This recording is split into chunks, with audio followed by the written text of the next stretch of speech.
জামাইয়ের আবদারে চলে এলাম রান্নাঘরে রান্না করতে। Welcome to Mahu's daily blog. কেমন আছেন সবাই? তো এই তো এখানে আমি কি রান্না করবো আপনারা অনেকেই বুঝতে পারছেন, কিন্তু এই রান্না করতে গিয়ে একটা দুর্ঘটনাও ঘটে গেছে। তবে সেটা পরে বলছি, আসেন আগে রান্না করে নিই। রান্না করতে করতে বলছি কি দুর্ঘটনা ঘটেছে। আজকে লাইফে ফার্স্ট টাইম আমি তেহারি রান্না করব। আমার হাজব্যান্ড খেতে চেয়েছে, না রান্না করলে তো চলবে না। সত্য হলেও 10টা না 5টা না একটা মাত্র জামাই, তাকে তো রান্না করে খাওয়াতেই হবে।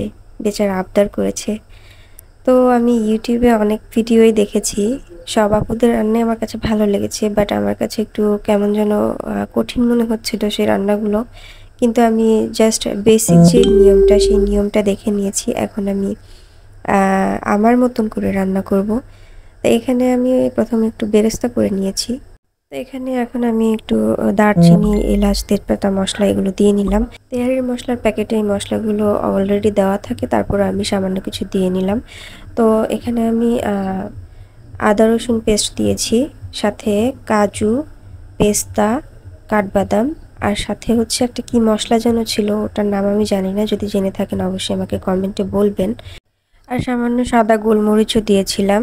তারপর এখানে আমি গুঁড়ো মরিচ, তারপর ধনে গুঁড়া, জিরে গুঁড়া আর তেহারির মশলা দিয়ে ভালো করে কষিয়ে তারপর টক দই দিয়ে দিলাম। টক দই দিয়ে এই মশলাটাকে আমি তেল ওঠা পর্যন্ত ভালো করে কষিয়ে নিব। তারপর আমি মাংসটাকে দিয়ে ভালো করে কষাবো। আর এই রান্নাটা আমি পানি ছাড়া রান্না করব। আপনারা জেনে থাকবেন তেহারির রান্নাটা, যেটা মাংসটা, সেটা পানি ছাড়াই সেদ্ধ করে করে রান্না করতে হয়, তাহলে তেহারির স্বাদটা ভালো আসে। তো অনেকটা সময় লেগেছে আমার এই বিফটা সেদ্ধ করতে। সত্যি বলতে অনেক সময় লেগেছে আর অনেক শ্রম দিতে হয়েছে, বাট শেষমেশ যে আমার সাথে এটা হবে আমি কল্পনাও করতে পারিনি। খুবই কষ্ট লাগছে আসলে, কিছু করার নাই। সবাই আমার ভুলটাকে অবশ্যই ক্ষমার দৃষ্টিতে দেখবেন। তো এখানে আমি মাংসটাকে খুব সুন্দর করেই কষাচ্ছিলাম, অল্প জালে বারবার নেড়ে চেড়ে দিচ্ছিলাম, ঢেকে ঢেকে রান্না করছিলাম। আর খুব সুন্দর একটা স্মেল আসছিল, ঘ্রাণটা অনেক ভালো লাগছিল। তো এখানে সামান্য চিনি দিয়ে নিলাম। আমি অন্য ভিডিওতে দেখেছিলাম অনেকটা চিনি দেয়, বাট আমার কাছে মনে হচ্ছিল যেখানে বাদাম দেওয়া হয়েছে সেখানে অলরেডি অনেকটা মিষ্টি মিষ্টি লাগছিল।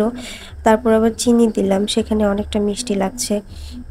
তো আমি সামান্য চিনি দিয়েছি, আর আমি গুঁড়া মরিচটা একটু বাড়িয়ে দিয়েছি। আমি অফ ক্যামেরায় টেস্ট করছিলাম, বেশি মিষ্টি মিষ্টি লাগছিল। আর আমার হাজব্যান্ড মিষ্টি জাতীয় বিরিয়ানি বলেন বা কাচ্চি বলেন, যেটাই বলেন, মিষ্টি খেতে পারে না। ওর মিষ্টি জাতীয় জিনিস একদমই পছন্দ না, ও ঝাল ঝাল সব কিছু পছন্দ করে। আর আমার কাছেও যেটা মনে হয়, বিরিয়ানিটা বা কাচ্চি যেটাই হোক, ঝাল ঝাল না হলে ভাল লাগে না। তো আমি অফ ক্যামেরায় কিছুটা গুঁড়ো মরিচ দিয়ে নিয়েছিলাম, আর কাঁচামরিচ দেখেন আমি বেশ কয়েকটা দিয়েছি। তো এই তো আমি সব কিছুই রান্না করেছিলাম। পরের যে শ্যুটটা, দুর্ভাগ্যবশত আমি পোলাওয়ের যে প্রসেসিংটা, সেই প্রসেসিংটা আমি শ্যুট করেছিলাম, কিন্তু আমি কি করেছি আমি জানি না। আমার ভিডিওটা হয়তো কাট হয়ে গেছে বা ডিলিট হয়ে গেছে, অবশ্য কিছু করার নাই।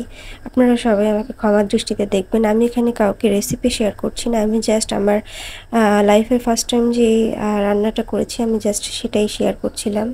তো আলহামদুলিল্লাহ অনেকটা মজা হয়েছিল প্রথম হিসেবে। আমার হাজব্যান্ড আর আমার শাশুড়ি খেয়ে বলতেছে অনেক মজা হয়েছে, অল্প তেলে রান্না করছি। তো আমি যে ফার্স্ট টাইম সাহস করে রান্না করতে পারছি, এটাই আমার কাছে অনেক